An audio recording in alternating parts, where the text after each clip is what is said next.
भगवान शंकर बड़े अद्भुत हैं। थोड़ा कागज कलम लेके बैठना, कुछ विशेष बातें बता रहा हूं। यदि किसी को कुष्ठ रोग ने भारी परेशान कर रखा है, सफेद रोग, बड़ा लोग बड़ी घृणा उससे करते हैं, और भी तमाम शिवस्य यजनम गेहम भोग मोक्ष प्रदम निडाम बराद देव यजनम कार्तिके ही विशिष्यते। कार्तिक का महीना नारायण के लिए तो है ही, लेकिन सूत कहते हैं सोनकृषियों कार्तिक का महीना महादेव के लिए भी है।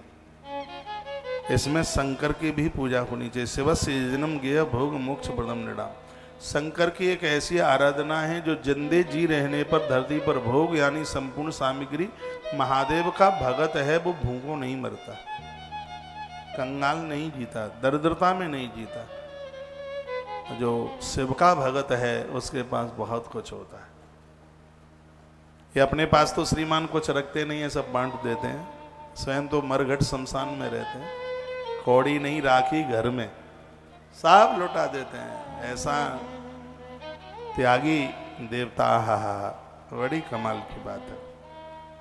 शिवस्य जन्म गेयम भोग मोक्ष प्रदम निडाम, शंकर की पूजा आवाहन आराधना करने से, उनका स्मरण करने से मृत्यु लोक के संपूर्ण जरूरतमंद सभी सुख और मरने के बाद मोक्ष प्रदम निडाम, निडाम कहते हैं मनुष्य को मोक्ष मिल जाता है।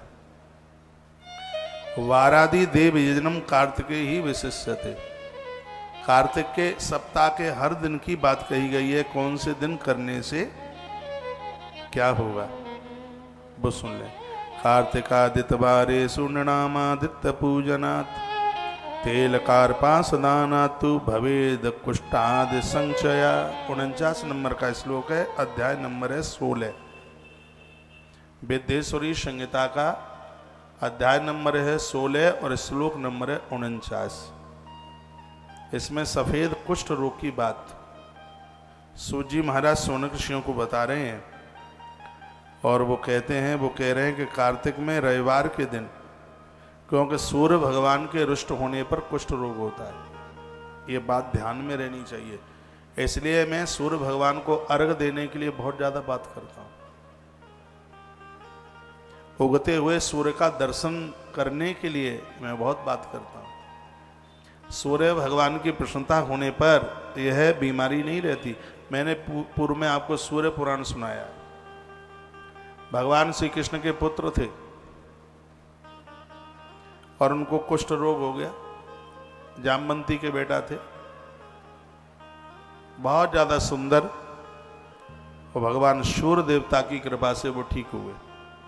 तो शिव पुराण में लिखा है कि कार्तिक में रविवार के दिन सूर्य भगवान की पूजा करने से, तिल और रुई का दान करने से कुष्ठ आदि रोगों का नाश हो जाता है, समाप्त हो जाता है। सभी देवताओं की पूजा बताइए, लिख लीजिए आप।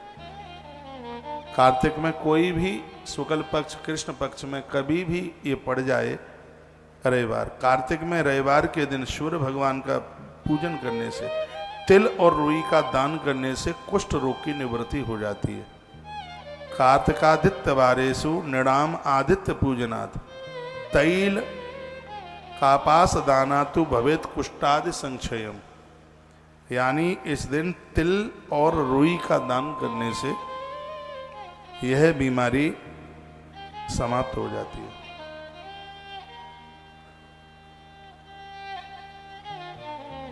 काली मिर्च, वस्त्र और दूध आदि का दान करने से भी यह रोग समाप्त हो जाता है, ये भी लिख लें। दूध, वस्त्र और काली मिर्च का दान लिखा है इसमें। रविवार के दिन दूध, वस्त्र और काली मिर्च, इसका दान करने से भी यह 6 रोग समाप्त हो जाता है, खत्म हो जाता है।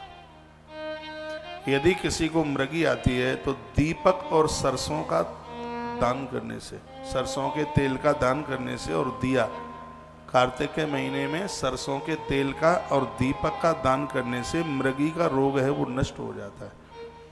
इसके लिए भी एक श्लोक बोले देता हूं तो ज्यादा अच्छा लगेगा। हरित कोमरीचीना, संस्कृत में काली मिर्च को कौमरी चीन बोलते हैं, संस्कृत का शब्द है। काली मिर्च को बोलते हैं कौमरी चीन, संस्कृत का शब्द है काली मिर्च कौमरी चीन। यानी इसमें वर्णन है हरित कौमरी चीनाम वस्त्र क्षीरा दिनानतः। मैं तो यदि टीचर भी होता, मास्टर भी होता, तो मेरा बच्चा तो नहीं फेल होता। हाँ, पढ़ाई उसकी इस तरीके से होती, ऐसा लगता है किसी क्लासरूम में ही बैठे हैं। हरित कौमरी चीनाम, कौमरी चीन यानी काली मिर्च, वस्त्र क्षीरा, क्षीर कहते हैं दूध को, तो वस्त्र, दूध और काली मिर्च, इन तीनों का दान करने से इसमें वर्णन है 6 रोगाक्षयो भवेत्, 6 रोग, ये सफेद रोग, कुष्ठ रोग समाप्त हो जाता है। यह इतनी बड़ी महिमा है। दीप सरसपदानांच पस्मारक्षयो भवेत्। अगली बात भी बड़ी अद्भुत वर्णित की गई है, बताया गया है। एक बार जयकारा लगाइए बोल भक्त वत्सल भगवान की। जो लोग कृतिका नक्षत्र वाले सोमवारों के दिन शिव जी की पूजा करते हैं, इसमें वर्णन किया गया है कि सोमवार कृतिका नक्षत्र में तो अद्भुत है ही, लेकिन सोमवार का किया गया अभिषेक एक न एक दिन आपको आपके इष्ट का दर्शन करा देता है। तो सोमवार है उसका इसमें वर्णन है। यह घर की दरिद्रता को तो समाप्त कर ही देता है। इसमें लिखा है महादरिद्रता समनम सर्व संपत्ति कर्म भवेत। जो सोमवार का जो अभिषेक है कृतिका सोमवारेषु, यदि कृतिका नक्षत्र में सोमवार पड़ जाए, यदि जैसे अभी आप सुन रहे थे कि सूर्य आद्रा नक्षत्र में पड़ जाए, तो उसी प्रकार से यहाँ वर्णन है कि कृतिका नक्षत्र में पड़ जाए सोमवार। कृतिका सोमवारेषु शिवस्य जन्म निर्णाम, कृतिका नक्षत्र में सोमवार पड़ जाए और उस समय यदि किसी ने शंकर का अभिषेक कर लिया तो महादारिद्र शमनम, घोर गरीबी का नाश हो जाता है। ऐसा शिव महापुराण में लिखा है। सर्व संपत्ति कर्म भवेद, व्यक्ति बहुत बड़ी संपत्ति का मालिक हो जाता है। ऐसा नहीं है कि पैसा आकाश से टपकेगा, फिर क्या होगा, पैसे आने के कपाट खुल जाएंगे, मार्ग बन जाएंगे, रास्ते बन जाएंगे। कृतिका नक्षत्र पड़ जाता है कहीं सोमवार को, और उस दिन आपने भगवान शिव का अभिषेक कर दिया, तो इसमें स्पष्ट वर्णन है कृतिका सोमवारेषु शिवस्य ये जन्म महादारिद्र समनम, घोर दरिद्रता का नाश हो जाए। सर्व संपत्ति कर्म भवेत, व्यक्ति बहुत बड़ी संपत्ति का मालिक हो जाएगा। गृह क्षेत्रादिदान सग्रहोपकरणादिना, जिन घरों से दान पुण्य होता है, ईश्वर उनके यहाँ त्रिशूल और नारायण चक्र लेकर के खड़े होते हैं, क्योंकि दान करने वाला व्यक्ति देवता हो जाता है। थोड़ी देर के लिए तो लगता है ये चला गया, पैसा इतना चला गया, महाराज ने अनाउंस कर दिया, पूरे साल में 50,000 दे दिए, घर का काम चलता, कितनी साड़ियाँ आ जाती, बच्चों के लिए जीन्स के पैंट आ जाते, साहब के लिए भी बहुत कुछ अच्छा सा कर लेते, लेकिन हम तो महाराज की बातों में आ गए, हमने तो 50,000 ही खर्च कर दिए। तो एक कॉपी में ये भी लिख लीजिए, नंदी को भगवान महादेव कहते हैं, जिस घर के लोग दान करते हैं नारायण चक्र लेकर, और मैं त्रिशूल लेकर के खड़ा हो जाता हूँ, अशुभ नहीं होने देता। बड़ी अद्भुत बात है। ऐसा लग रहा है ये कथा एक ही महीने की क्यों है, इसको तो 10 महीने की होना चाहिए था। इतनी मलूक लग रही है, इतना आनंद हो रहा है भैया। बोलो आज के आनंद की, आनंद हो गया। उसके तत्पश्चात वर्णन किया, यदि कृतिका नक्षत्र कहीं मंगलवार को पड़ जाए, मंगलवार को यदि कृतिका नक्षत्र पड़ जाए और आपने महादेव का अभिषेक कर दिया, किसी माई के लाल की ताकत नहीं है कि आपके मकान और आपकी जमीन पर कोई कब्जा करके बता दे। आपके भाग को कोई खा नहीं पाएगा, पेट फाड़ के बाहर निकल जाएगा।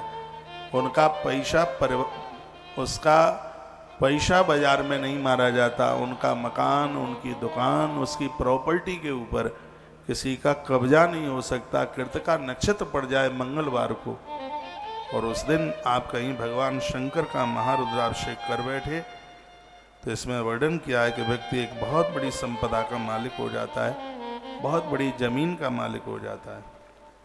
घर, खेत तथा घरेलू पदार्थों का दान करने से सभी प्रकार की संपत्ति मिल जाती है। अब इसमें लिखा है, इसमें वर्णन किया गया है घर मकान का दान करने से, खेत जमीन का दान करने से, और घरेलू पदार्थ जैसे हल्दी का दान है, धनिए का दान है, मसाले का दान है, नमक का दान है, ये कुछ ही घरेलू। इसमें तो झाड़ू का दान बताया। देखो आपको सुन के कितना अचंभा लगेगा। जो झाड़ू का दान करता है उसको चौमासा करने का पुण्य प्राप्त होता है, चातुर्मास करने का फल मिलता है उसे, जो झाड़ू का दान करता। कल मैं पढ़ रहा था कि जो हाथ में ये कलावा बांध लेता है उसका मंगल दोष प्रभावी नहीं होता। कल मैं धर्म यात्रा में बोल रहा था, कल मैंने पढ़ लिया था, ये पहली बार ही तो बोला मैं कल। जो हाथ में जो कलावा जो बांधा जाता है, बेटियां दाहिने हाथ में बांधती हैं, विवाहित नारी बाएं हाथ में बांधती है, पुरुष लोग दाहिने हाथ में बांधते हैं। हाथ में ये कलावा बांधने से मंगल दोष प्रभावी नहीं होता, मंगल भारी नहीं होता। देखो ये कलावा, सोई तो हम कहेंगे कलावा क्यों बांधा जाता है, अब पता लगा कि कलावा क्यों बांधा जाता है। यहाँ पर एक ऐसी नाड़ी है जो कलावे से अपने उस प्रभाव को नहीं दिखाती जब मंगल दोष में आदमी के अंदर चिड़चिड़ापन होता। कितनी छोटी सी बात है कलावा, लेकिन इसका प्रभाव आप देखिए। ग्रंथों को पढ़ करके जितनी बार पढ़ोगे बड़ा आनंद होगा। कृतिका नक्षत्र में भोमवार मंगलवार पड़ता है, ये सगरी बातें। अब ये मुझे सब बताना पड़ेगा कि मंगल कृतिका में कब पड़ रहा है, कृतिका में सोमवार कब पड़ रहा है, आद्रा में सूर्य कब आ रहे हैं, तो करोड़ गुना फल मिल जाए। कल ही बताता हूँ, लिस्ट बताता हूँ पंचांग देखे, मैं पंचांग रखता हूँ। एक बार जयकारा लगाओ, बोलो बांके बिहारी लाल की जय, हनुमान जी महाराज की जय, जय जय श्री राधे, जय जय श्री राधे। याद रखना, काली मिर्च, वस्त्र और दूध का दान करने से कुष्ठ रोग समाप्त होता है और जीवन में यह बीमारी कभी होती नहीं। काली मिर्च, वस्त्र, कपड़ा, और तीसरी बात है दूध, दुग्ध का दान बड़ा दान। और ये भी याद रखना, झाड़ू का दान करने से चातुर्मास करने का फल मिलता है। बहा भगवान महादेव की कथा अद्भुत है। कुछ लोग तो कथा में सुन रहे होंगे तो कह रहे होंगे कि आदमी पागल हो गया। हाँ, पागल तो हो गया हूं, कपड़ा फाड़ने वाला नहीं। कृतिका नक्षत्र युक्त मंगलवार को यदि यह पूजा की जाती है, दीपक घंटे का दान किया जाता है, बात सिद्धि हो जाती है। बुधवार को कृतिका नक्षत्र बुधवार को पड़ जाए और आप भगवान शंकर का अभिषेक कर दें, विशेष रूप से इसमें भगवान कार्तिकेय की पूजा आप जरूर करें। दिया और घंटे का दान करने से मनुष्य की बात सिद्धि हो जाती है। मैं फिर कहूंगा, मंदिरों में जो घंटे का दान करते हैं इससे वाणी सिद्ध हो जाती है। आदमी की जीभ से झूठ शब्द नहीं निकलता। वाक सिद्ध का मतलब है कि वो झूठ ना बोले। वाक सिद्धि का मतलब उसके मुंह से जो शब्द निकले वही पूरा हो जाए, उसको वाक सिद्धि कहते हैं। इस बात को बहुत ध्यान से सुनिएगा। दीपक और घंटों का दान करने से, जो मंदिर में जो घंटा, हमने रामेश्वरम के जितने भी मंदिर थे सब में घंटे पहुंचाए आपके, जो आपने हमें घंटे दिए। मेरे साथ वहाँ के आयोजक राजेश अग्रवाल जी, उनका परिवार भी था। सब मंदिरों में, दुनिया भर के तो रामेश्वर के मंदिर के अंदर ही मंदिर है, हर घंटे के ऊपर 100-100 रुपया और एक एक घंटा, सब मंदिरों में। इतना मन खुश हुआ। अभी मैं रामेश्वरम गया तो मैंने देखा पार्वती अम्मा के मंदिर में घंटा, हनुमान जी के मंदिर में घंटा, गणेश जी के मंदिर में, मन खुश हो गया। मैंने कहा पुजारी जी बहुत बहुत धन्यवाद, आपने को घंटा दिया और आपने यहां लगाया। लिखा है कि दीपक, सुनो लिखने लायक बात है, दीपक और घंटा इनका दान करने से वाक सिद्धि हो जाती है। आप मुंह से जो बोल देते हैं वही हो जाता है। टीवी में दिख रहा है कुछ, हाँ, वाक सिद्धि हो जाती है। बुधवार के दिन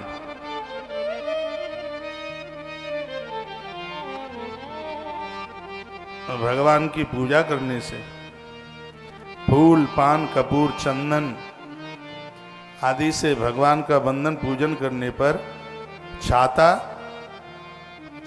पंखा, मंदिर की ध्वजा और चवर, जानते हैं? हाँ, चवर, इन सब चीजों का दान करने से परदेश में भी गई हुई संपत्ति वापस आ जाती है। इतना बड़ा भैया है प्रभाव, इसके लिए तो जितना कुछ बोला जाए उतना कम है। भगवान को अति प्रिय लगती है तिथि, उसका नाम है शिवरात्रि। भगवान को अति प्रिय लगता है उनकी पिंडी पर कोई गंगाजल चढ़ाए। भगवान कहते हैं मैं उनका ऋणी हो जाता हूं। जो गंगा जल आने चढ़ावही, जो गंगा जले आने चढ़ाओ, सो सायोज्य मुक्ति नर पाओ, सो सायोज्य मुक्ति नर पाओ। जो गंगा जले आने चढ़ाओ, जो गंगा जले आने चढ़ाओ, सो सायोज्य मुक्ति नर पाओ। जो गंगा जल आने चढ़ाओ, सो सायोज्य मुक्ति नर पाओ। मंगल भवन अमंगल हरि, मंगल भवन अमंगल हरि। द्रिवहु सो दशरथ अजिरि विहारी, द्रिवहु सो दशरथ अजिरि विहारी। जो गंगा जल आने चढ़ाओ, सो सायोज्य मुक्ति नर पाओ। बोलो शंकर भगवान की जय। शिव पुराण में एक बड़ी अद्भुत बात कही है, वो भी आप सुन लें। जिस समय आप भगवान को पूजन करते हैं, वंदन करते हैं, उस समय सभी देवता, महादेव और भगवान नारायण आपका दर्शन करने के लिए पधारते हैं। विश्वास न हो तो मैं श्लोक बोले देता हूं, फिर तो आपको मेरी बात माननी ही पड़ेगी। वेदेश्वरी संहिता अध्याय नंबर 3 और श्लोक नंबर 13। शिव महापुराण। एक बात मैं बोल गया हूं, जिस समय आप भगवान की अर्चना पूजा करते हैं उस समय हरि और हर संपूर्ण देवता आपका दर्शन करने के लिए आते हैं। ये बात कहां लिखी है? वेदेश्वर संहिता अध्याय नंबर 3 और श्लोक नंबर 13। अब तो करोगे भगवान की पूजा। इसमें लिखा है रुद्रो हरि हरिशैव तथान्ये च सुरेश्वरा भक्ता परमया तस्सा नित्यम दर्शन कांक्षिणा। नित्य, ये नहीं है कि महीने में एक बार, ऐसा नहीं है कि 6 महीने में एक बार। जिस समय आप भगवान की पूजा करते हैं, तुलसी सालराम भगवान को, नर्मदेश्वर को, पंचदेव उपासना करते हैं, पांचों देवताओं की, इसलिए तो घर में पांचों देवताओं को रखने का विधान है। गणेश जी, दुर्गा जी, लिख लें, गणेश जी, दुर्गा जी, महादेव जी, सूर्य भगवान, सालराम भगवान, इसको कहते हैं पंचदेव उपासना। जो लोग ये नित्य भगवान की उपासना पूजा पाठ करते हैं, लिखा है रुद्रो और हरि हरशैव तथान्ये च सुरेश्वर। हरि हर यानी नारायण और महादेव और सभी देवता भक्त्या परमया तस्या नित्यम दर्शन कांक्षिणा। ऐसे भक्तों का नित्य दर्शन करने के लिए देवता पधारते हैं। हम समझ नहीं पाते हैं, वो रोजाना भक्त का दर्शन करने के लिए आते हैं जो नित्य भगवान की पूजा करते हैं। इसलिए करोड़ों काम बिगड़ने पर भी भगवान का पूजन मत छोड़िए। यदि मेरी बात का विश्वास नहीं करते हो तो लिख लो आप, वेदेश्वरी संहिता अध्याय 3 श्लोक नंबर 13। इसमें लिखा है जो भगवान के भक्त हैं, नित्य उनकी उपासना आराधना पूजा करते हैं, अपने ऐसे परम भक्तों का नित्य दर्शन करने के लिए महादेव, नारायण और सभी देवता, एक दिन नहीं, यहां लिखा है स्पष्ट वर्णन है कि नित्यम दर्शन कांक्षणा, वो नित्य इच्छा रखते हैं उनके दर्शन की, और इच्छा ही नहीं रखते, उन भक्तों का दर्शन करने के लिए आते हैं, वो किसी भी रूप में चल करके आ जाए।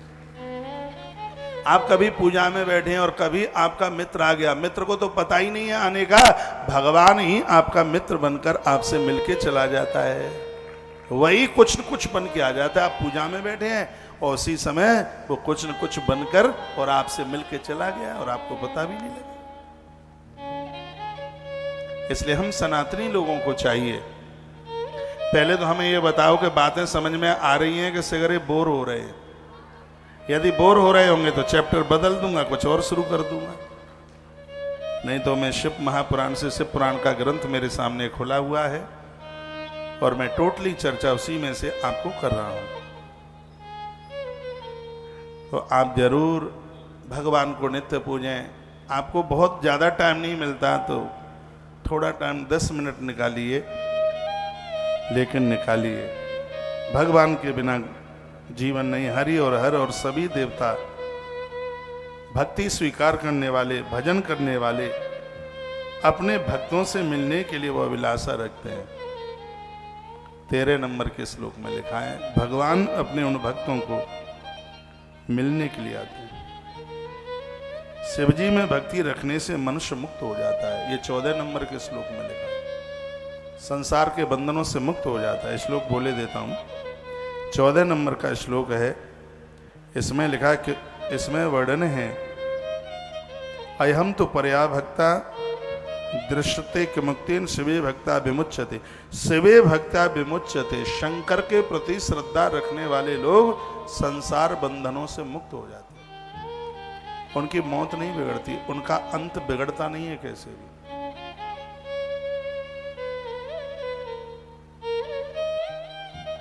बोलो भक्तवत्सल भगवान की जय। शिवलिंग का अर्थ जानते हैं आप?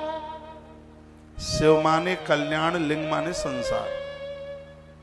शिव माने कल्याण, लिंग माने संसार। जो इस संसार से जीव का कल्याण कर दे उसे ही शिवलिंग कहते हैं। लिंग मीन्स सृष्टि, ये पूरी सृष्टि लिंग से प्रकट है। चिन्ह पूरी धरती, ऐसा कुछ भी नहीं है जिसका प्राकट्य लिंग से ना हो। शिव पिंडी से जिसका प्राकट्य नहीं हुआ, तो शिवलिंग का अर्थ है शिव माने कल्याण और लिंग माने संसार। पूरे संपूर्ण संसार का जो कल्याण कर रहा है उसी का नाम शिवलिंग है, वही शिव पिंडी है। इसका यह अर्थ है। इसके 14 नंबर के श्लोक में लिखा है, शिवे भक्ता विमुच्यते। शंकर के प्रति जिसकी श्रद्धा है, जिसने अपनी आराधना में महादेव को जोड़ लिया है, संसार के बंधनों से भगवान उसको मुक्त कर देते हैं, उसको बंधन में नहीं रहने देते। संसार के बंधनों से वो मुक्त हो जाते हैं। कोई मुझे परसों एक मैसेज लिख रहे थे कि महाराज जी आप कथा में दृष्टांत नहीं सुनाते। तो मैं बड़ी स्पीड में कथा कह रहा था, मैंने कहा जवाब दे दूंगा, मुझे ध्यान नहीं रहा, अब दे देता हूं, मुझे ध्यान में आ गया है। आप और वक्ताओं की तरह दृष्टांत नहीं सुनाते। मैंने कहा मुझे दृष्टांत सुनाने की इसलिए जरूरत नहीं है क्योंकि मेरे पास कथाओं के इतने सिद्धांत है, तो दृष्टांत की जरूरत फिर क्या तो उनको जरूरत ही नहीं पड़ती है। दृष्टांत तो थोड़ा उसको कथा में स्वाद देने के लिए तो बीच में दृष्टांत सुना देते हैं लोग। लेकिन मुझे लग रहा है कि ये कथा आपको बेस्वाद नहीं लग रही है, कथा आपको बोर नहीं कर रही है, तो मुझे उन फालतू दृष्टांतों की जरूरत ही नहीं है। कथा ही इतनी है। अभी मुझे कितने दिन हो गए कथा कहते हुए, अभी इतने पन्नों की कथा हुई है ये, और ये पोथन्ना पूरा आगे रखा है, अभी इतने पन्ना हुए हैं, ये रही इतने से, ये है बस इतने हुए। आज 9 दिन है, 9 दिन में 18 पन्ना हुए हैं, और हजारों पन्ना रखे हैं अभी सामने। तो दृष्टांतों की जरूरत नहीं है, कथा ही इतनी भरी पड़ी है। इसको तो 1 साल हो ये तो भी ये पन्ने पूरे नहीं लुढ़क पाएंगे, 1 साल में भी पूरा नहीं होगा ये, इतना बड़ा अद्भुत ग्रंथ है। तो इसमें लिखा है शिवे भक्ता विमुच्यते, जो भगवान शंकर का भगत है, भगवान शिव का पुजारी है, तो वह संसार के बंधनों से मुक्त हो जाता है। और शंकर की पूजा करने का एक आनंद और है, प्रसादा देवता भक्ति प्रसादो भक्त संभव, या तो वहांकुर तो बीजम बीज तो वहाँ यथांकुर है। जैसे बीज से पेड़ बन जाता है, पेड़ से वृक्ष बन जाता है, उसी प्रकार से जीवात्मा परमात्मा में मिल जाता है और परमात्मा से फिर धरती पर आके कभी इंसान बन जाता है। भगवान के भजन का, भक्ति का यही आनंद है। जीव मरने के बाद भगवान में ही विलीन हो जाता है, फिर भगवान से ही फिर पैदा हो जाता है।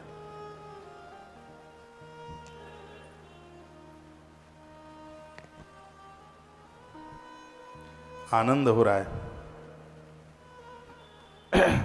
तब मुनियों ने बड़ी एक सुंदर बात कही थी सूत जी महाराज को, कहा कि परम साध्य क्या है और परम साधन क्या है और परम साधक क्या है। तीन चीजें होती हैं, साध्य, साधन और साधक।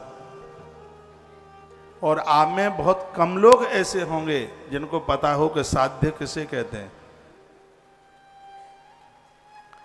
और साधन किसे कहते हैं और साधक किसे कहते हैं।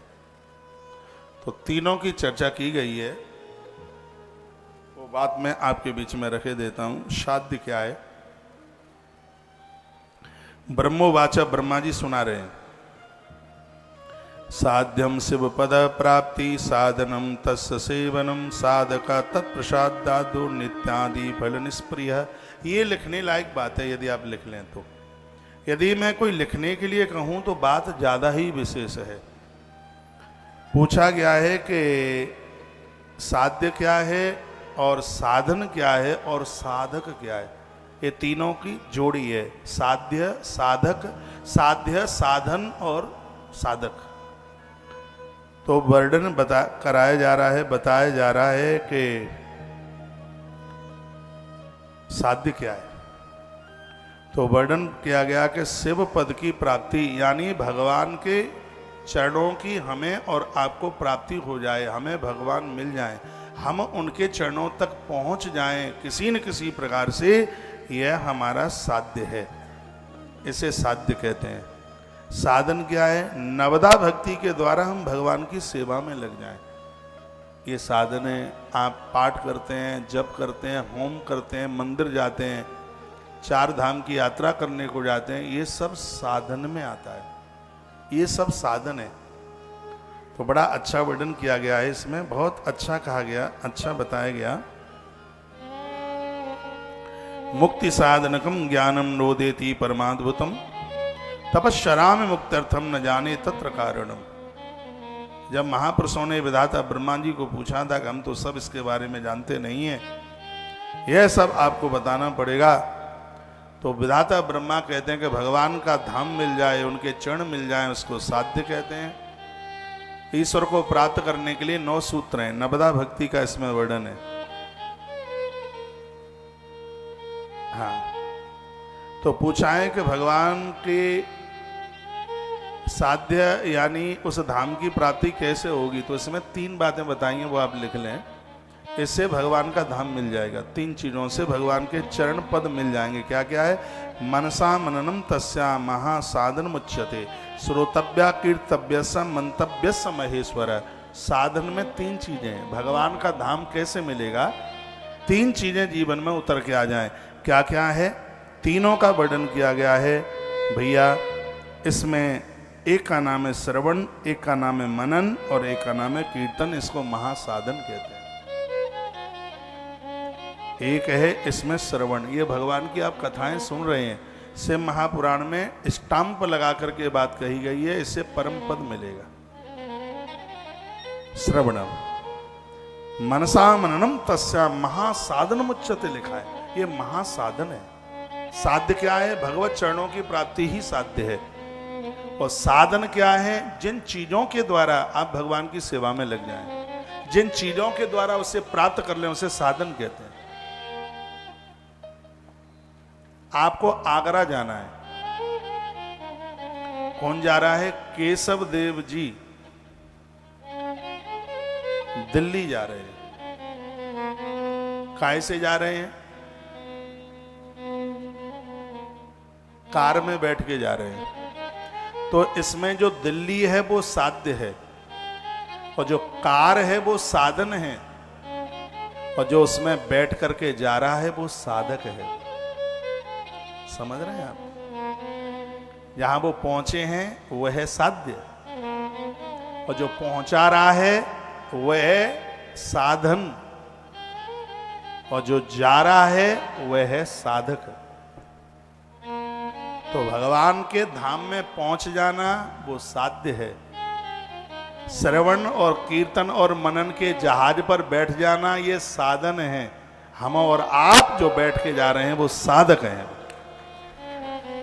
ताली मरी मराई बजाना भले ही कितनी भी बड़ी बात हो, तो इसमें साध्य, साधन और साधक की बात कही गई है। तो साधन क्या है सुन लीजिए। वर्णन के मनसा मननम तस्य महासाधन मुच्यते, श्रोतव्या कीर्तव्यस्य मंतव्यस्य महेश्वर। भगवान के धाम तक पहुंचने के लिए 3 महासाधन हैं। एक का नाम है श्रवण, एक का नाम है मनन, और एक का नाम है कीर्तन। इसमें वर्णन है कि गुरुजनों के द्वारा कथा सुनो, गुरुजनों के मुखों से। समझदार नहीं तो भटक जाओगे। इसमें स्पष्ट लिखा। अब मैं झूठ बोल रहा हूं तो देखो, श्री शिव महापुराण के विद्येश्वर संहिता के अध्याय नंबर 3 का श्लोक नंबर 25 है, जिसमें लिखा है कि महापुरुषों के मुख से सुनो, नहीं तो बहक जाओगे। ऐसा नहीं है कि चाहे जहां इस देश में ऐसे लोगों की भी कमी नहीं है जो आपके हमारे देवी देवताओं की बुराई में लगे हैं, और आपकी एक ऐसी सहेली है वो ऐसी जगह पर भी जाती है जहां पर देवताओं की आलोचना की जाती है, वो देवताओं को पूजा को मानते नहीं है। तो शिव महापुराण कहता है कि ऐसे लोगों का संग आज ही त्याज्यत कर दें।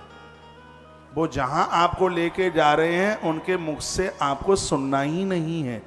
ये इस ग्रंथ में ये वर्णन किया गया है श्लोक नंबर 25 में। आप बहक जाएंगे, सबको सुनेंगे, चाहे जैसे सुनेंगे, दिमाग के ऊपर बड़ा उसका वजन होगा। ये करें कि ये ना करें, हमारे गुरुजी कह रहे हैं वो सही है, कि ये कह रहे हैं कि वो सही है। दिमाग में बड़ा बौद्धिशन होता है।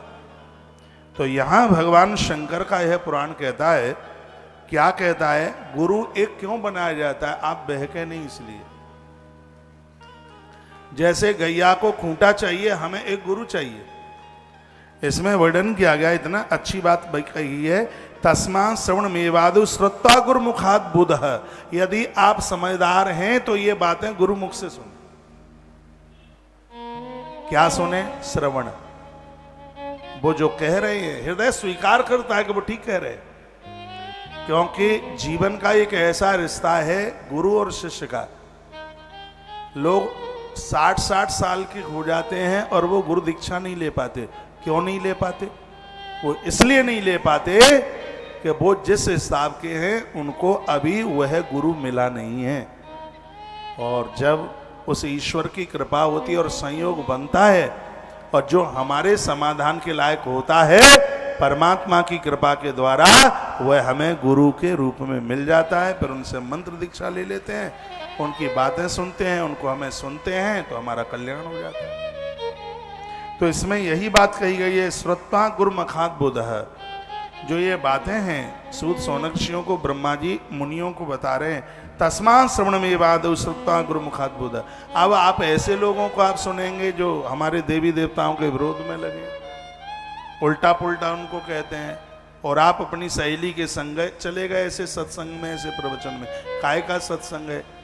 मिला तो कुछ था नहीं, पूर्वजों के समय से भगवान पूजते आ रहे थे, वो और छूट गए। तो ऐसा मत कीजिएगा। सनातन के जो महापुरुष हैं, जो सनातन के आप, मैं ये नहीं कह रहा मुझे ही सुने, नहीं, बहुत अच्छे अच्छे काबिलियत वक्ता हैं इस देश में। हम उन्हें वंदन करते हैं, प्रणाम करते हैं, जिनका एक शब्द ऐसा लगता है कि अमृत टपकता है। आप उन्हें सुनिए। मेरी प्रार्थना है उनको सुनने के लिए कभी भी मन जाइए। जो तुम्हें माथे पर रोली चंदन लगाने का विरोध करते हैं, रुद्राक्ष तुलसी पहनने का विरोध करते हैं, जो विरोध करते हैं हमारे रामकृष्ण का, जो विरोध करते हैं हमारे देवताओं के ऊपर चढ़ने वाले प्रसाद का, और ऐसी सहेली ऐसी जगह जुड़ी है, तो भैया ऐसी जगह बिल्कुल भी मन जाइए, वहां सुनने को मन जाइए। तुम्हें मिलेगा तो कुछ नहीं। ब्रह्मा जी कहते हैं जिन देवताओं को तुम पूज रहे हो वो और छूट जाएंगे, सो दुर्गति और हो जाएगी। इसलिए यहां बड़ी सुंदर बात कही गई है, तस्मा श्रवण मेवादु श्रुता गुरुमुखाद बुध। बुध माने समझदार। यदि आप समझदार हैं, होनहार हैं, तो श्रुता गुरुमुखाद, गुरु के मुख से सुने। अब गुरु का अर्थ सिर्फ इतना सा ही नहीं है जिससे आपने मंत्र दीक्षा ली है, जिसके शब्द सुनकर आपके जीवन में परिवर्तन हो रहा है। भले ही आपने उनसे मंत्र नहीं लिया है तो भी वो हमारे लिए गुरु तुल्य हैं, गुरु की तरह। जिनको सुनकर हमारे जीवन में परिवर्तन है, जिनको सुनकर के हमारे जीवन में बदलाव हो रहा है, वह हमारे लिए गुरु है। एक बात मैं और आपको निवेदन करूंगा, कोई साधु इस देश को आपको अच्छा लगे, अब आपने तो दीक्षा कहीं से ले ली, चाहे तो गुरुजी पधार गए ऊपर चले गए, या गुरुजी से बनी नहीं, आपके स्वभाव में वो गुरु नहीं आए, मंत्र तो उनका जपना, मंत्र से कोई झगड़ा नहीं है। एक मैं उपाय बता देता हूं, इस देश का कोई भी साधु आपके दिमाग में आ गया है और आपको लगता है ये महापुरुष बहुत अच्छे हैं, इनके द्वारा कल्याण होगा, तो अपने बच्चों को दीक्षा दिलवा दीजिए उनसे, अपनी बहुओं को दीक्षा दिलवा दीजिए और अपने परिवार को दीक्षा दिलवा दीजिए, आपका जुड़ापन हो जाए। और हमने ये भी पढ़ा है, घर में परिवार में एक का जो गुरु होता है वो पूरे परिवार का गुरु हो जाता है। यदि उस साधु ने हमारे खानदान परिवार में किसी एक को दीक्षा दे दी, एक को दीक्षा देने पर वो महात्मा हमारे पूरे परिवार का गुरु हो जाता है। ऐसा गुरु गीता में वर्णन है, भगवान महादेव बोले। कभी कभी ऐसा होता है गुरुजनों के प्रवचन इतने अच्छे और फिर मन ऐसा होता है क्या बताएं, ये 10 साल पहले नहीं मिले, हमने तो वहां से दीक्षा ले ली और वहां पर तो मन रुकता नहीं है, क्या करें, ये पहले मिल गए होते तो आनंद हो गया होता। तो उसके लिए यही विधान है, आप अपने बेटे को, अपनी बहू को, अपने भाई को, अपनी भाभी को, अपने परिवार में से और भी है, देवरानी है, देवर, जेठ, जेठानी, जो भी कोई है उसको उनसे जोड़ दीजिएगा। और यदि एक भी परिवार में से कोई व्यक्ति उस महापुरुष के साथ जुड़ गया है तो महापुरुष पूरे खानदान का गुरु रूप में है। उनके मुख से सुना हुआ तस्मा श्रवण मेवादहु श्रुत्वा गुरुमुखाद बुध है। ऐसे गुरुजनों के मुख से सुना गया श्रवण साध्य, यानी शिव पद को, भगवान के शिव पद का अर्थ महादेव के चरण नहीं है, कल्याणकारी स्थान। शिव पद का मतलब है कल्याणकारी स्थान। शिव का अर्थ आपने तो ये समझ लिया है जिसके हाथ में डमरू है और गले में सांप है और भस्म लगाए है, ये शिव की परिभाषा है। नहीं, ऐसा देवता जो सबका कल्याण कर देता है। नारायण के भी तो 1000 नाम में शिव नाम है, नारायण का भी तो नाम शिव है, यानी जो कल्याण कर देता है वही तो शिव है। ये 3 घटनाएं घटती हैं तो हमें शिव पद की प्राप्ति होती है और शिव पद ही साध्य है। और ये 3 चीजें साधन है, क्या क्या है? श्रवण, मनन और कीर्तन। सुनिए, जो नहीं आए उन्हें सुनाइए। और मनन कहते हैं जो सुना है उसको जिंदगी में कभी भूलिए मत, उसका चिंतन करते रहिए। ये कल्याण के 3 साधन हैं, इसको शिव पुराण में महासाधन, इनको जगाइए। एक कल्याण के परम साधन है 3, इसको परम साधन का, साधन नहीं परम साधन है ये। तथा संसाद ये नित्य कीर्तनम मननम सुधी। वो लोग बड़े होशियार हैं जिनके पास में ये तीनों चीजें आ गई हैं, श्रवण भी है, कीर्तन भी और मनन भी है। और कथा सुनते सुनते बोर मत होइए, लाखों काम करने से पहले भगवान की ये चरित्र कथाएं सुनाओ, इसको जीवन में उतारो। ये 3 चीजें, ये 3 चीजें साधन हैं, ये हमारा कल्याण कर देंगे। अब साधक क्या है? अब साधक के बारे में बताया गया। साधक क्या है? जो सत्कर्म करता करता, दिव्य कर्म करता करता और उसके फल में भगवान से कभी भी वो किए गए सत्कर्मों का फल नहीं मांगता, उसी को साधक कहते हैं। आप पूजा पाठ कर रहे हैं भरत की तरह, भरत परम साधक है। प्रयाग में खड़े होके क्या कहते हैं? अर्थन धर्मन काम रुचि गति न चहो निर्वाण, जन्म जन्म रति राम पद यह वरदान आ। वो तो मुक्ति भी नहीं मांगते।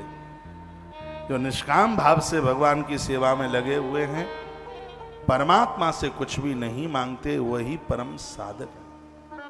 लेकिन आज व्यक्ति साधक नहीं होता, अंतर्राष्ट्रीय भिखारी होता है।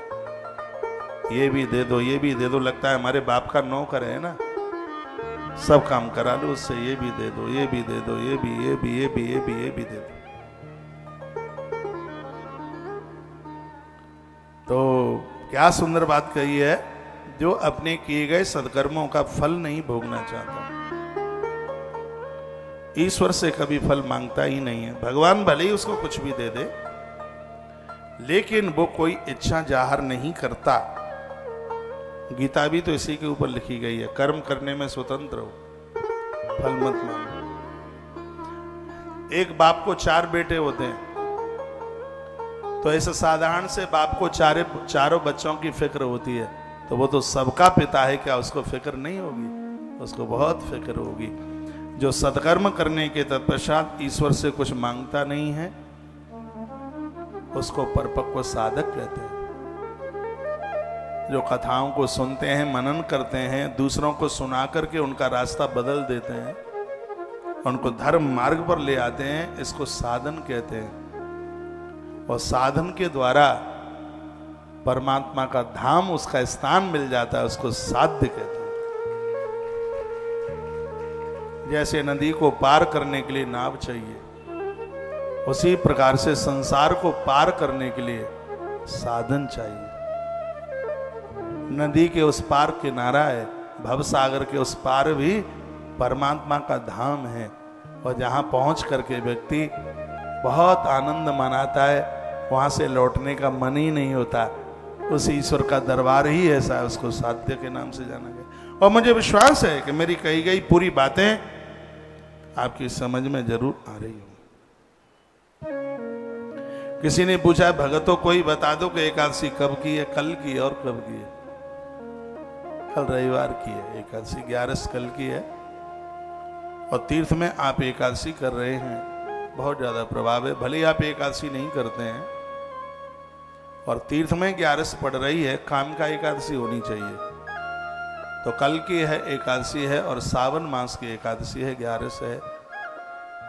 आनंद कर देगी, बन जाए आपसे तो कल 11 करना। और 11 किसी कारणवश ना कर पाओ तो फुल्का मत खाना कल, कच्ची रोटी मत खाना, दाल मत खाना, चावल मत खाना, मूली मत खाना कल। गोभी मत खाना एक भी तरह की, चना मत खाना, मटर मत खाना, मसूर मत खाना, और कांसे के बर्तनों को प्रयोग में मत लेना। एकादशी महात्म्य में सब बातें मैं बता चुका हूं। वैसे कल 11 करें तो ये बड़े पुण्य की बात है। एकादशी भगवान शंकर की आराधना में पड़ रही है, कल रविवार है, 11 को हर किया गया सत्कर्म अक्षय होता है। कल ज्यादा से ज्यादा जप करना, महाकाल भगवान का दर्शन करना। कल तुलसी मत तोड़ना, आज ही चयन कर लेना। कल रविवार भी है और एकादशी भी है। कल महादेव के ऊपर आप तुलसी मंजरी भी चढ़ाना और तुलसी पत्र भी चढ़ाना।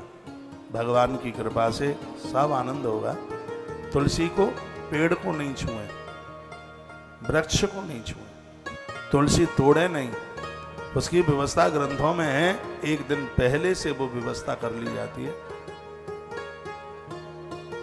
सोमवार को बेलपत्र तोड़ा जाता है, यदि सोमवार के दिन संक्रांति पड़ जाए फिर बेलपत्र का चयन नहीं होता। संक्रांति वाले दिन बेलपत्र नहीं है। ऐसे तो लोग कहते हैं नौमी को भी मत तोड़ो, दसवीं को भी मत तोड़ो, 11 को भी मत तोड़ो, द्वादशी को भी मत तोड़ो, चतुर्दशी, अमावस्या और पूर्णिमा को भी मत तोड़ो। फिर कब तोड़े बता दो। संक्रांति के दिन मैं आपको कंफ्यूज नहीं करूंगा बिल्कुल। जितने पुण्य मेरे बोलने पर मिले वो सब तुम्हारे, और यदि मैं धर्म के विपरीत बात कर रहा हूं तो सगरे पाप मेरे, पुण्य आपके, अपराध मेरे। सोमवार के दिन बेलपत्र पर हाथ लग जाए, भाग्य की रेखा बदल जाती है, पेड़ गदगद हो जाता है तो प्रसन्न हो जाता है। सोमवार आ रहा है, हजारों की संख्या में, सैकड़ों की संख्या में, लाखों की संख्या में आप भगवान महादेव को बेलपत्र आप चढ़ा सकते हैं। आपसे बन जाए तो 1.25 लाख दिए भी जला देना। अमावस्या आ रही है ना, उस दिन जला देना।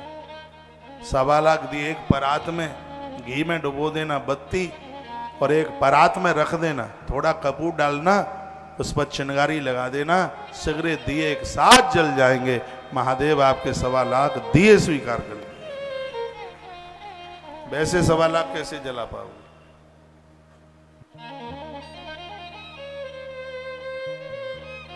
बोलो बांके बिहारी लाल की। एक मैसेज में लिखा, महाराज जी ये तो सिगरेट सोमवार को भी चढ़ाने के लिए, तोड़ने के लिए बेलपत्र मना करते हैं, तो फिर आप बिना बेलपत्र के ही रह जाओगे। देख लो।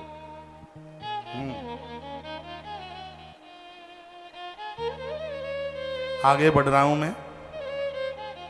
एक मैसेज पर मेरी निगाह पड़ गई थी, तो एकादशी कल की है।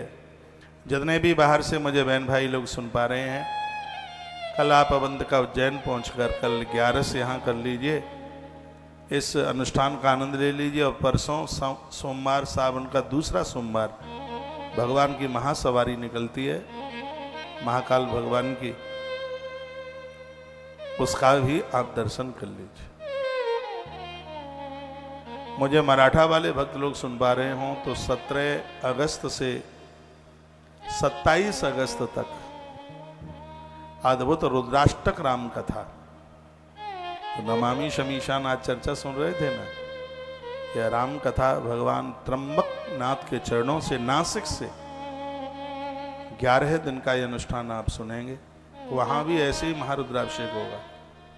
जिनकी भी कुंडली में काल सर्प हो, आपने पूजा किया बहुत अच्छा हो गया है, लेकिन फिर भी इतनी गुंजाइश रखना, एक महारुद्रा अभिषेक त्र्यंबक की माटी से भी जरूर एक अभिषेक कराना। 27 तारीख तक सावन है महाराष्ट्र और गुजरात में। तो इससे पुराण में भी सावन और भादों के आधे पक्ष का वर्णन मैंने 3 दिन पहले किया, इसमें वर्णन था। जो लोग वहां आ सकें तो आप जरूर आइए। त्र्यंबकेश्वर भगवान की बड़ी महिमा है। अनजान में कहीं कोई ऐसा अपराध हुआ, आप गाड़ी से जा रहे हैं, गैया बीच झाड़ी में से निकल आई और टक्कर मार के गाय खत्म हो गई। किसी प्रकार से गाय का बच्चा, गैया ब्याई, गाय का बच्चा खत्म हो गया। कहीं न कहीं किसी न किसी प्रकार का अपराध तो लगता ही है। या जिस गैया का बच्चा खत्म हो गया और उसका दूध आपने प्रयोग में लिया, तो उस अपराध का प्रायश्चित गोदावरी के किनारे, जहां आज नासिक तीर्थ बसा हुआ है, इसलिए अपने जीवन काल में व्यक्ति को नासिक की यात्रा जरूर करनी चाहिए। त्र्यंबकेश्वर भगवान का दर्शन वो जरूर करें। ये सब बातें सोचते हुए ही हम उज्जैन से नासिक जा रहे हैं। जो लोग मराठा के भाई बहन हैं, आप वहां आ सकते हैं, आप जरूर पधारिए। 17 से 28 तारीख को मैं घुसमेश्वर में हूं। लोग इसको घृणेश्वर भी कहते हैं, लेकिन सही नाम इसका घुसमेश्वर। 12 ज्योतिर्लिंगों में 12वें नंबर का ज्योतिर्लिंग है। ऐसा बताते हैं कि किसी का एक आध सिविल ज्योतिर्लिंग छूट रहा है और अब उसका शरीर काम करता नहीं है, जाने के लिए कैसे भी किसी भी प्रकार से वो घुसमेश्वर भगवान का दर्शन कर ले तो उसकी 12 ज्योतिर्लिंग यात्रा की पूर्ति हो जाती है। ऐसे अद्भुत भगवान घुसमेश्वर हैं। महाराष्ट्र में औरंगाबाद डिस्ट्रिक्ट के पास 28 तारीख को रविवार का दिन है, छुट्टी का दिन है, तो उस दिन मैं उधर होऊंगा। वहाँ के भाई बहन सुन पा रहे हों तो 28 तारीख को आप जरूर पधारिएगा। और 29 तारीख से लेकर के 5 सितंबर तक श्रीमद् भागवत कथा कर्नाटका विदर।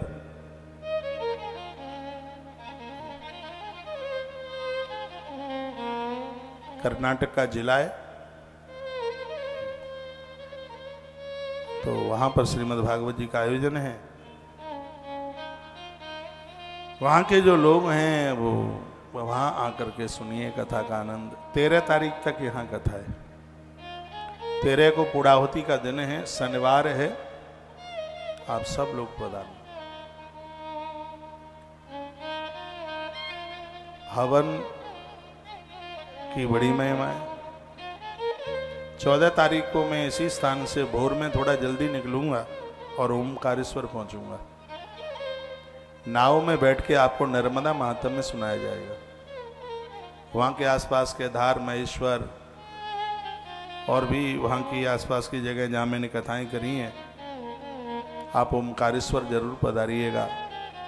और भगवान ओमकारेश्वर के बारे में भी विस्तार पूर्वक वहाँ बात होगी। आप जरूर पधारें। माँ नर्मदा महात्म्य वहाँ से आप सुन सकते हैं। 10 बजे से 1 बजे तक का टाइम है। उसके बाद इंदौर में माँ कनकेश्वरी धाम, माँ कनकेश्वरी मंदिर, जिसको सफेद मंदिर कहते हैं, परदेसीपुरा इंदौर में।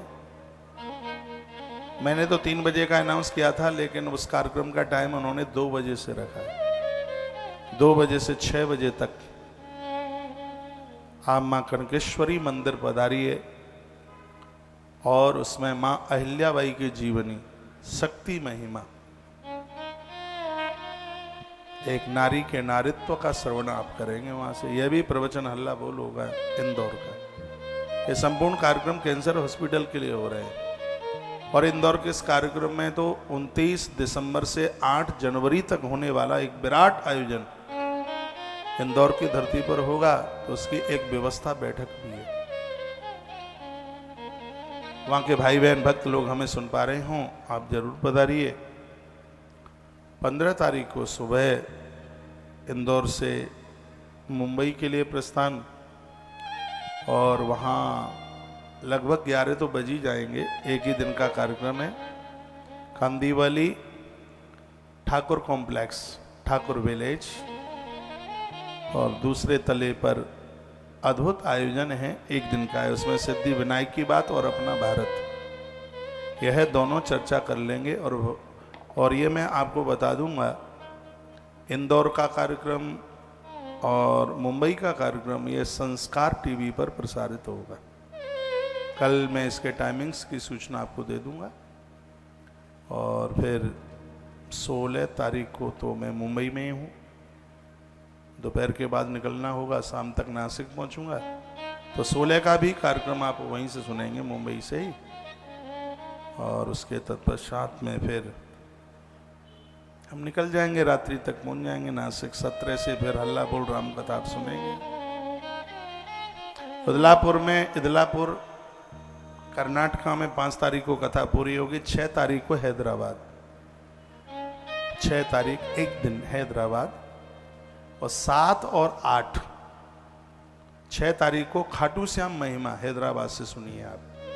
हैदराबाद के भक्त लोग सुन रहे हों तो आपके लिए जगह का नाम मैं आपको बता दूंगा। एक ही दिन का कार्यक्रम है, क्योंकि उसी दिन मेरी फ्लाइट रामेश्वरम के लिए, मदुरई के लिए है। और वहाँ फिर 7 और 8 वहाँ कार्यक्रम निर्माण का काम शुरू होना है, तो अभी जाना है वहाँ पे सितंबर में। 7 और 8 ये 2 दिन सागर महिमा, समुद्र की महिमा। अभी पहले जैसे आप शिव तत्व सुन रहे थे, अब के बार आप सागर महिमा। एक समुद्र शास्त्र भी होता है जिसके रचयिता भगवान कार्तिकेय है, ये सबको नहीं पता होगा। बड़ी उसकी अद्भुत बातें होंगी। सागर महिमा 2 दिन का कार्यक्रम आप यहाँ से सुनिए। जहाँ एक नए आश्रम का, भव्य आश्रम का निर्माण, भगवान को प्रार्थना कीजिए अगले सावन से पहले बन के तैयार हो जाए। आप देख रहे हैं तो 7 और 8 2 दिन हम वहीं हैं। तो हैदराबाद से खाटू श्याम महिमा और वहाँ से सागर महात्म्य, उसके तत्पश्चात 9 तारीख को हैं हम दिल्ली में। 9 तारीख को दिल्ली से श्राद्ध महिमा सुनेंगे आप, क्यों 10 तारीख से पितरपक्ष शुरू हो रहा है, तो 9 तारीख को बता देंगे कि श्राद्धों में क्या करना है क्या नहीं करना। तो 9 तारीख को दिल्ली से श्राद्ध महिमा आप सुनेंगे और 2 या 3 बजे की फ्लाइट पकड़ करके रात्रि तक गया जी पहुंच जाएंगे। और 10 तारीख से हल्ला बोल पितृ भागवत और गरुण पुराण आप श्री गया जी से सुनिए। तो आज से लेकर के कार्यक्रम मैंने आपको 25 सितंबर तक के बता दिए। इस प्रकार से ये कार्यक्रम है। ये लंबी कथाएं तभी चल पाएंगी जब आप आयोजनों का संग देते रहेंगे। कथाएं तो मुझसे दिन रात सुनते रहो, मुझे कोई फर्क नहीं पड़ेगा, क्योंकि अभी बूढ़ा नहीं हूं, युवा हूं भगवान की कृपा से। आज मेरी कलकत्ता बात हो रही थी लक्ष्मी नारायण अग्रवाल जी से। बोल रहे थे महाराज जी बड़ा लोड है, आप बहुत मेहनत कर रहे हैं, थोड़ा स्वास्थ्य का भी ध्यान रखना। तो मैं उन्हें बोल रहा था अब जल्दी जल्दी कर लो तो ही ज्यादा ठीक है, और पता नहीं बुढ़ापा कब आके दखल दे देगा, कुंदी आके खटखट। वैसे तो मैं बुढ़ापे को घुसने ही नहीं दूंगा किवाड़ के भीतर, फिर भी वो तो अपनी कोशिश करेगा ही। तो बोलते हैं महाराज जी अभी तो आपके द्वारा बहुत बड़े बड़े काम होने हैं, बहुत लंबी जिंदगी जियोगे। सुन के मन गदगद हो गया, खुश हो गया। कार्य अभी बहुत करने हैं, हर रोज एक दिन जीवन का कम हो जाता है, तो इसलिए मैं बड़ी स्पीड वाली दौड़ में लगा हूं, बहुत जोर जोर से। परसों के दिन एक रजिस्ट्री है, मैं उन भक्तों का आज बड़ा आदर करूंगा जो मैं यहाँ नाम सुन रहा था, सुन के बड़ी गुदगुदी हो रही थी। बाल विकास आश्रम, छोटे छोटे अनाथ बच्चों के लिए जो बेसहारा हो रहे हैं। इधर आचार्य राममोहन शास्त्री जी एक बात बोल रहे थे और बड़ी अद्भुत बात उन्होंने बोली थी। बात वह थी कि छोटे बच्चे तो कोरा कागज होते हैं, कागज के ऊपर जो लिख दो वही लिख जाता है। छोटे छोटे बच्चों को जिधर मोड़ दोगे वही मुड़ जाएंगे, इनके हाथ में हथियार दे दोगे तो डाकू बन जाएंगे, और शास्त्र दे दोगे तो महान पंडित बन जाएंगे। कोरे कागज हैं ये। तो ध्येय तो यही है कि इन्हें डाकू नहीं बनने देना, इनको पंडित बनाना। पंडित मीन्स अच्छा इंसान बनाना, पंडित मीन्स बुद्धिमान बनाना है, योग्य बनाना है। बाल विकास आश्रम भी बहुत एक लंबी चौड़ी जगह में ये बनेगा। पिछले साल इसकी कुछ जमीन क्रय की गई है। जो फ्रंट सड़क का जो इसका भाग था वो बड़ा महंगा हो गया, बहुत ही ज्यादा। अब इतना अंतर बढ़ गया है, वो जमीन आई है 5,000 रुपया गज के हिसाब से, और ये फ्रंट वाली जमीन मिल रही है 15,000 रुपया गज के हिसाब से। एक ही साल हुआ है 3 गुना हो गया, लेकिन ये लेना भी जरूरी है। काम आने वाले समय में सरिया तो 10 रुपया किलो ही ज्यादा हो पाएगा, सीमेंट की बोरी 50 रुपया बढ़ पाएगी, ईंट 2000 बढ़ेगी, लेकिन हर 8 दिन में जमीन लाख रुपया हर रोज बढ़ जाती है। वो तो पता ही नहीं लगता कि कल सुबह का उसका रेट क्या होगा। इतना उत्कर्ष हो रहा है। जिधर तुलसी तपोवन मठ बन रहा है वहां तो गवर्नमेंट की पूरी निगाह है। यहाँ एक पारत हो गया है, एक नया वृंदावन बन रहा है, नवीन वृंदावन। जो रोड पर जितने भी होटल बोटल बने थे सबको नोटिस आ गया, हटाओ हटाओ, नहीं फिर हम हटा देंगे। बहुत कॉलोनियां खाली कर दी, लेकिन हम लोग तो भगवान की कृपा से बड़ी बुद्धिमानी से काम करते हैं। जो भी सरकारी कागजात, हमें जो भी कुछ करना था, इतना बड़ा आश्रम बना रहे हैं तो कच्ची गोली थोड़ी ही खानी था, खाना था। सबको आया नोटिस, यहाँ काहे को आएगा, सब काम करके। और ये परमार्थ, ये सब ट्रस्ट का काम हो रहा है।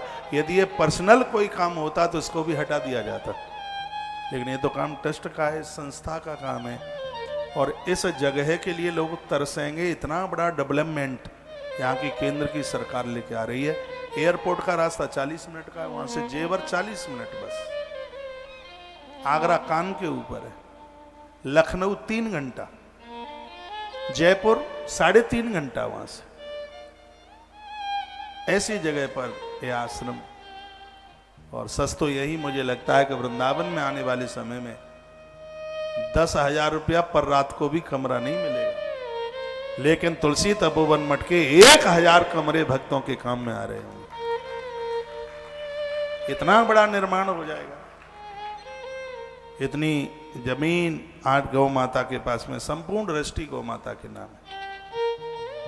चाहे वो मठ हो, कृष्णाश्रय, कुछ भी हो, यहाँ की तो मालकिन गैया मैया ही है। यहाँ सब, यहाँ गौ माता के बिना तो कुछ होता ही नहीं।